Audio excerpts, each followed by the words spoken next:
4-ാം തീയതിയാണ് ഈ സംഭവത്തിന് ആസ്പദമായ അപകടമുണ്ടാകുന്നത്. അപകട സ്ഥലത്ത് നിന്ന് പെൺകുട്ടിയെ ആശുപത്രിയിലേക്ക് കൊണ്ടുപോകാൻ വാഹനത്തിൽ കയറ്റുമ്പോൾ ലൈംഗിക ഉദ്ദേശത്തോടെ സ്പർശിച്ചു എന്നാണ് പരാതി.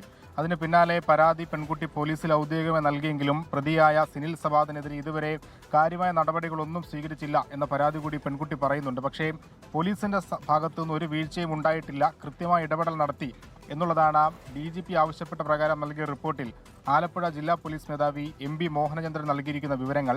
പോലീസ് കൃത്യമായ വിഷയത്തിൽ ഇടപെട്ടു, ആവശ്യമായ വകുപ്പുകൾ ആണ് ചുമത്തിയത്. പക്ഷേ അത് സ്റ്റേഷൻ ജാമ്യം നൽകാനാകുന്ന വകുപ്പുകളാണ്. 7 വർഷത്തിൽ താഴെ മാത്രം തടവ് ലഭിക്കാവുന്ന കുറ്റങ്ങളായതിനാലാണ് സ്റ്റേഷൻ ജാമ്യം നൽകുന്നത്. അത് അറസ്റ്റ് രേഖപ്പെടുത്തിയല്ല വിട്ടിരിക്കുന്നത്. പുതിയ BNS പ്രകാരം അത് നോട്ടീസ് നൽകി വിട്ടയക്കേണ്ട കുറ്റകൃത്യമാണ് എന്നുകൂടി SP വിശദീകരിക്കുന്നുണ്ട്.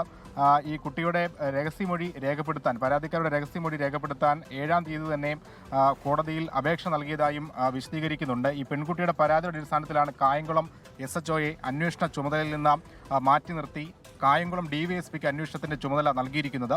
അത് എറണാകുളം DIGയുടെ നിർദ്ദേശപ്രകാരമാണ്. എന്തായാലും പോലീസിന് വീഴ്ചയില്ല എന്ന് പറയുമ്പോഴും അതിൽ ഏതെങ്കിലും തരത്തിലുള്ള വീഴ്ചയുണ്ടോ എന്ന് പരിശോധിക്കുമെന്ന് കൂടി ആലപ്പുഴ ജില്ലാ പോലീസ് മേധാവി വ്യക്തമാക്കിയിട്ടുണ്ട്.